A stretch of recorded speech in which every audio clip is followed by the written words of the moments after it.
Welcome back to my channel, Smoking and Grilling, and today we making chili in the crock pot with me, AB. Now listen, you guys have been following me, know I'm gonna start off by saying, listen, I'm trying to take the mystery out of this cooking. And listen, so if you know what, if we making chili, or we watch people make chili, or we had people make chili, better yet, when you get chili and it get brought out to you, I know when we looking at that, we smelling the aroma and we looking at all the ingredients in there, you know what we thinking, we might not even think, but maybe subconsciously we thinking to ourselves, you know what, that was a lot that went in that, especially when it's good. But here in this video, I'm getting ready to show you guys just how easy it is to do. You know what, the main thing is, listen, this is really, really important. What makes cooking hard, and this is for me, and maybe this will help you guys. Listen, I get my bowls, I have my recipe, and I line out all my ingredients and I dump them in all my bowls. And especially when we're using a crock pot, listen, how easy is that? When you're using a crock pot, you just put the ingredients in, you turn it on for the time it's supposed to cook, and boom, you know, it comes out great. So remember, listen, that's a pro tip. Get all of your ingredients, line them all out, and then when it come time to start putting them in, you don't have to measure or nothing like that. It'll run smooth like me. So with that being said, you guys, let's go ahead and break right into this video. Okay, getting started, we start off with ground beef. You know, you want to put 2 pounds of ground beef in there. And listen, you want to use the leanest beef that you can find. And then you want to go ahead and add yourself some ground spicy pork sausage. Those were the individual sausages. I just broke them out of the casing and just squeezed out the ingredients, and that was it. So what you're seeing right here is, listen, you want to keep mixing it. You want to mix your pork and your ground beef together.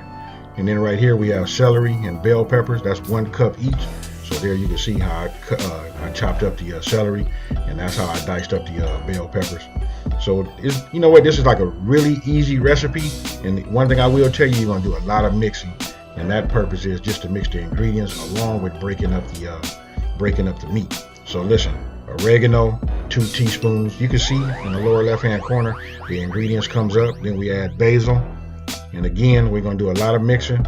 So just about after every ingredient you put in there, you wanna just go ahead and continue to mix them up. Now we adding an onion. That was 1 cup of a white onion that was diced. And what I did was I just put half in, you know, started mixing again, and then when you got that mixed up thoroughly, then you want to go ahead and add the remaining white onion to your chili mix, and just keep going.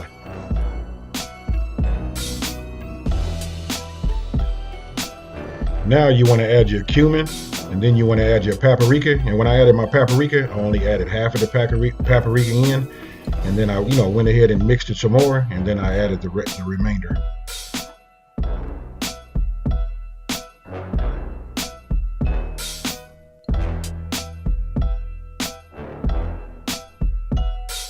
Now once you have all those ingredients mixed, you want to add your brown sugar, and then you want to give it another thorough mix. And then after that, now it's time to add our tomato paste, which would be 2 cans of 6 ounces each.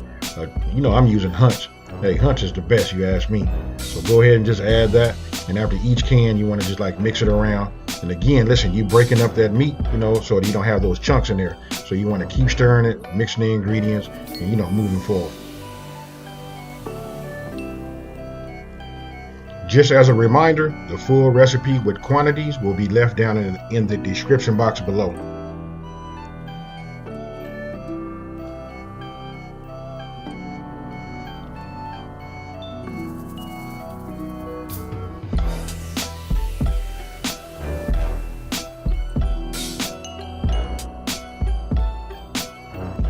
Now you want to add your W sauce, which is 2 tablespoons, and then we're going to start to open up our cans of stewed tomatoes. And by now you should be able to have that aroma. It should be like traveling throughout your house already, and we haven't even put no heat to it.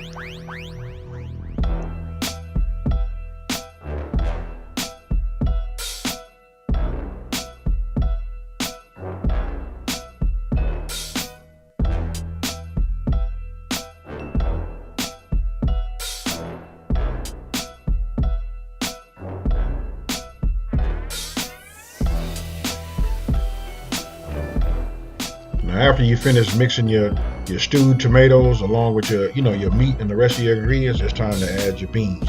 It doesn't make a difference which beans you put in. They don't have to be 2 and 2. That just happened to be the way I had mine set up. Listen, I started out with kidney beans, and then I went to black beans. You just want to go ahead and put them in after 2 cans. You just want to work them through the meat and the sauce, and then you go ahead and open up the other 2 cans, and then you know, hey, basically I said all of that just to say repeat.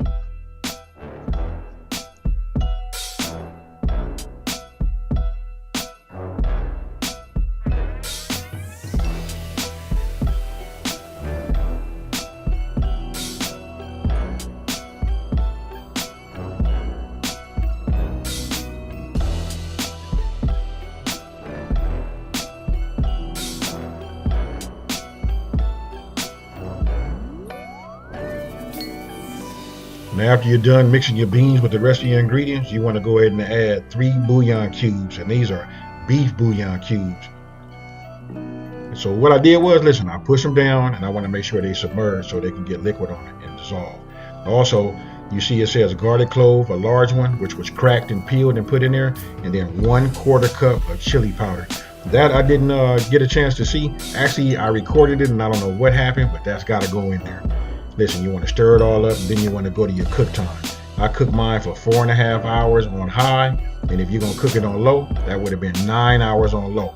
To be honest with you, I'm going to say 9 to 10 hours on low, 4.5 to 5 hours on, listen, it's 4.5 to 5 hours on high. Once your timer goes off and it's complete, this is what it looks like after 4.5 hours in this particular crock pot. It's unstirred, untouched, but that's what it looks like.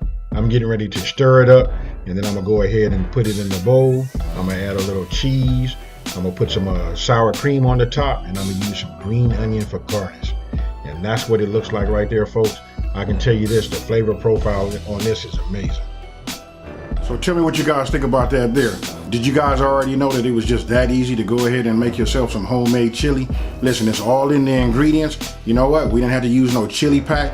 Listen, if you use this recipe, you know what? I done already did my research. You know what? I don't even want to take the credit for it. My mama did the research. That was really probably handed down from my granny.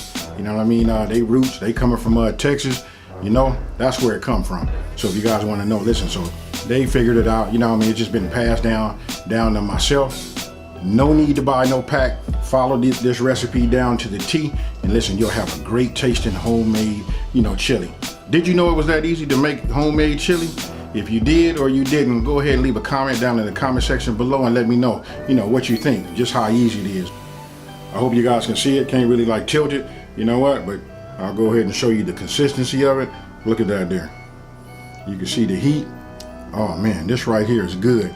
Only thing you guys don't see is that, that homemade cornbread. I'm gonna go ahead and leave a link up here, somewhere up this way. You'll be able to see. That's how I make my cornbread.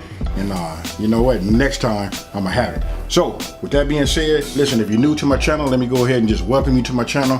Hey, thank you for watching. Don't forget to subscribe, like, share the video with everybody. And don't forget, in this channel right here, we taking the mystery out of cooking.